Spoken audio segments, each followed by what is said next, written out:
Hi friends, welcome to my channel TGS vlogs. అందరూ ఎలా ఉన్నారు? నేనైతే బాగున్నాను. మీరు కూడా బాగుండాలి అని కోరుకుంటూ మరొక వీడియోతో మీ ముందుకైతే వచ్చేసాను. ఈ వీడియో వచ్చేసి గోదాదేవి కళ్యాణం పార్ట్ 1 వీడియో అండి. ఈ వీడియోలో పూజారి గారు కన్యాదానం విశిష్టత గురించి, అలాగే గుమ్మడికాయ, గంధపు చెక్క, నెక్స్ట్ కొబ్బరికాయ ఇవే దానం కింద ఎందుకు ఇవ్వాలన్నది తెలియజేస్తారు. చూసేయండి. అంటే అందుకనే భగవద్గీత అన్నారు. గీత అంటే భగవంతుడికి గీసినటువంటి గీత. ఆ గీతను మనం ఎప్పుడైతే దాటామో అధర్మంలోకి మనం వెళ్ళిపోతాం. అప్పుడు మనం అందరం ఏమవుతామండి? కౌరవులు అవుతాం. కౌరవులు ఏమయ్యారండి? అధర్మంలోకి వెళ్ళి మొత్తం వంశం అంతా కూడా సర్వనాశనం చేసుకున్నారు. పాండవులు ఏమయ్యారండి? గీత దాటకుండా కృష్ణ పరమాత్మని వెనకాల ఉంచుకున్నారు. వెనకాల ఉంచుకుని వ్యవహారం నడిపించుకున్నారు. కృష్ణ పరమాత్మ వెనకాల చక్రం తిప్పాడంతే. పాండవులు 5 100 మందిని ఓడించగలిగారు. కాబట్టి ఇందులో ముఖ్యంగా మనం తెలుసుకోవాల్సినటువంటి లోతు ఏమిటంటే, మనము ఎంత విశేషంగా కట్టుబాటుతో ఉన్నాము అనేదే ముఖ్యం. ఎంత ధర్మం చేసామైనటువంటిది. దానము ధర్మము ఈ రెండు ఉన్నప్పుడే మనకి పరమపద సోపానం కలుగుతుందట. కనుక ఇటువంటి విశేష కైంకర్యాలలో మరి ఇటువంటి విషయాలు మనం చాలా చెప్పుకునేటువంటి ఇంకా ఉంటాయి. కానీ మనకు సమయం లేదు. మీ అందరికీ కూడా ఆకలి వేస్తుంది, నాకు అర్థమైంది. కాబట్టి మనం ఒక అరగంటలో కైంకర్యాన్ని పరిపూర్ణం చేసుకున్నాం. కాబట్టి ఇటువంటి కన్యాదానంలో మనం ఇటువంటి సువర్ణమైనటువంటి దానాలు చేసుకుంటూ ఎక్కడికి వచ్చామంటే ధ్రువమండలం దాకా వెళ్ళాం. ఆ తర్వాత గంగా వాలుకాభి సప్తఋషి మండల పర్యంతం విష్ణులోకే నివాసిత్యర్థం. ఈ కన్యాదానం చేసిన వారి విష్ణులోకాన్ని పొందుతారట. ఆ తర్వాత సహస్ర కన్యాదానం, పంచసహస్ర గజదానం. పంచ అంటే 5, సహస్రం అంటే 1000. అంటే 5000 యొక్క ఏనుగులు దానం ఇచ్చినటువంటి ఫలితం వస్తుందట. అంటే పూర్వం ఇచ్చేవారండి దానాలు. ఇప్పుడు ఎవరు దానాలు ఇవ్వడానికి చాలా ఇబ్బందిగా ఉంటుంది. ఎందుకంటే ఒక ఆవును కూడా దానం ఇవ్వాలన్నా కూడా ప్రస్తుతం మన పరిస్థితిలో చాలా కష్టమే. 40,000 ఆవు. ఆ 40,000 ఆవుని మనం కొనాలంటే కష్టమే. మోక్షం అంటే మోక్షం కూడా కాదండి, దానం చేసి జన్మరాహిత్యం. మోక్షం వేరు, జన్మరాహిత్యం వేరు. మోక్షం అంటే మళ్ళీ పుట్టడం, జన్మరాహిత్యం అంటే పుట్టక లేకపోవడం. ఈ రెండింటికి చాలా తేడా ఉంది. మోక్షం మనం అందరం మోక్షం కావాలని కోరుకుంటాం. మోక్షం అంటే మళ్ళీ పుట్టి మళ్ళీ పుణ్యం చేయాలి. మళ్ళీ కొంత అవకాశం ఇస్తాడు భగవంతుడు. మీకు అందరికీ కూడా ఇంకా బాగా అర్థమయ్యేలా చెప్పాలంటే, వైకుంఠపాళి ఆడిన వాళ్ళు అనుకుంటున్నారో నాకు తెలియదు. దాన్ని పూర్వం పరమపద సోపానం కూడా చెప్తూ ఉంటారు. అవునా కాదండి? వైకుంఠపాళి లేదా పరమపద సోపానం ఇంత చార్ట్ ఉంటుంది. ఆ చార్ట్ మీద పైన శ్రీ మహావిష్ణువు యొక్క ఫోటో ఉంటుంది. అందులో శ్రీ మహావిష్ణువు శేషతల్పం మీద పడుకుని ఉంటాడు. అందులో కొన్ని పాములు ఉంటాయి. 2 వచ్చిందనుకోండి, లిచ్చిలు వస్తుంది. ఆనందపడి పైకి వెళ్ళిపోతాడు. పైకి వెళ్ళిన తర్వాత అక్కడ ఇంకో 2 వచ్చింది అనుకోండి, మళ్ళీ పాము తగులుతుంది. మళ్ళీ కిందకు వచ్చేస్తాడు. అవునా కదా? మళ్ళీ కిందకు వస్తాడు. మళ్ళీ ఇంకో 12 ఎంతో రాస్తాడు. మళ్ళీ 12 అయితే రేరట్గా 99కి వెళ్ళిపోతాడు. ఆ తర్వాత వెంటనే స్వామివారు అంటే విష్ణుమూర్తి వెళ్ళడానికి దారి అన్నమాట. అందులోనే మనకి పరిపూర్ణమైన అర్థం ఉంది. మన జీవితం అంతా పరమపద సోపానంలోనే నిక్షిప్తం చేసి ఇచ్చారు. కానీ ఈ రోజులో పరమపద సోపానం కాదు, ఇది మనకి పరమపద సోపానం.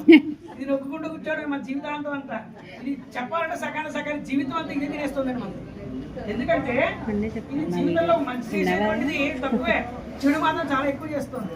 ఈ రోజు మాకు పిల్లలకి భోజనం పెట్టాలంటే ఇవ్వాలి. అవునా కదా? నువ్వు భోజనం ఎంతైతే ధనాన్ని సంపాదిస్తాడో, ఎంతైతే ఆ ద్రవ్యాన్ని అంటే బంగారాన్ని కూడబెడతాడో అదంతా కూడా ప్రజలకు పంచిపెట్టేయాలి. అదే రాక్షసు యాగం. ఇప్పుడు మనం ఉన్నామండి, మనం ఒక సందర్భంలో మన టైం బాగోక మనకి ఏమీ లేకపోవచ్చు.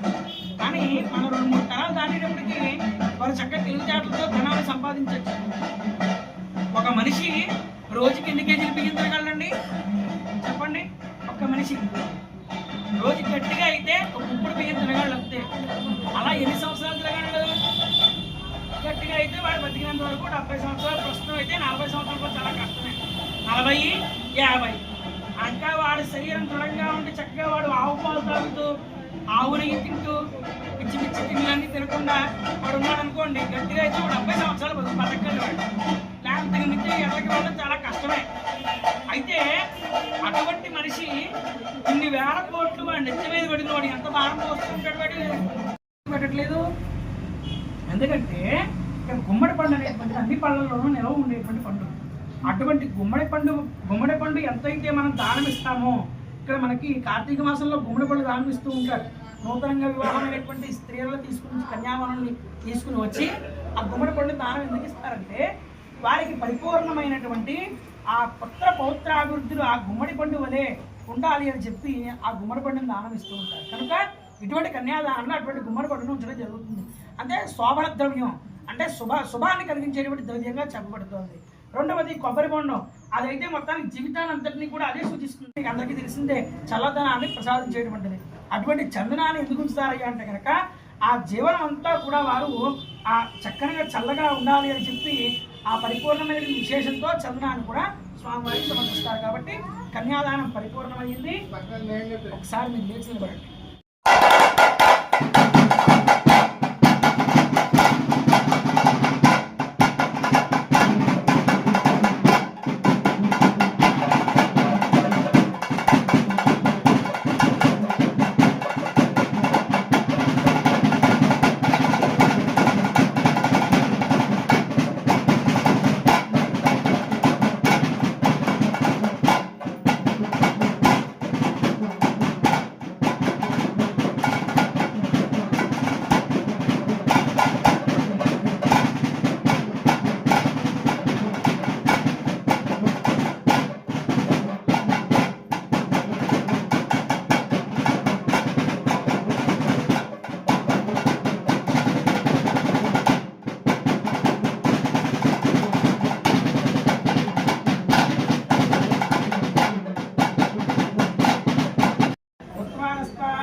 ఇంకా లేదు, ఇంకా కాలుగట్ట కన్యా. శ్రీరంగనాథుని గోదాదేవి కళ్యాణం పార్ట్ 1 వీడియో చూసారు కదండి. ఈ వీడియోలో పూజారి గారు కన్యాదానం యొక్క విశిష్టత గురించి అయితే తెలియజేశారు కదా. అలాగే పార్ట్ 2లో వచ్చేసి పూజారి గారు శ్రీరంగనాథుని గోదాదేవి కళ్యాణం గురించి అయితే తెలియజేశారు. అదైతే పార్ట్ 2 కింద మీతో షేర్ చేసుకుంటాను. అంటే ఆ రోజు లైవ్ కూడా ఇచ్చానులేండి. కొంచెం వరకు వీడియో షూట్ చేశాను, మిగతాదంతా లైవ్ ఇచ్చాను కాబట్టి చాలా వరకు ఆ కథ అంతా కూడా లైవ్లో కూడా ఉంటుంది, ఒకసారి చూసేయండి. సో అలాగే ఇంకా చాలా వీడియో అయితే ఉందండి. మొత్తం అంతా పోస్ట్ చేస్తున్నట్లయితే వీడియో చాలా లెంతీగా ఉంటుంది, చూడడానికి మీకు కూడా బోరుగా ఉంటుంది అన్నట్టుగా పూజారి గారు చెప్పినవన్నీ కూడా ఈ విధంగా పార్ట్ 1 పార్ట్ 2 కింద అయితే మీతో షేర్ చేసుకుంటున్నానండి. సో శ్రీరంగనాథుని గోదాదేవి ఫుల్ వీడియో అంటే కళ్యాణం మొత్తం వీడియో అంతా కూడా వేరొక వీడియో కింద మీతో షేర్ చేసుకుంటానండి. అంటే స్వామి అమ్మవార్ల కళ్యాణం, తలంబ్రాలు వేసుకోవటం ఇదంతా కూడా ఆ వీడియోలో ఉంటుందన్నమాట. ఈరోజు వీడియో అయితే ఇంతే. ఈ వీడియో మీకు నచ్చినట్లయితే లైక్ చేయండి. Thanks for watching. రేపటి వీడియోలో మళ్ళీ కలుసుకుందాం. Bye bye.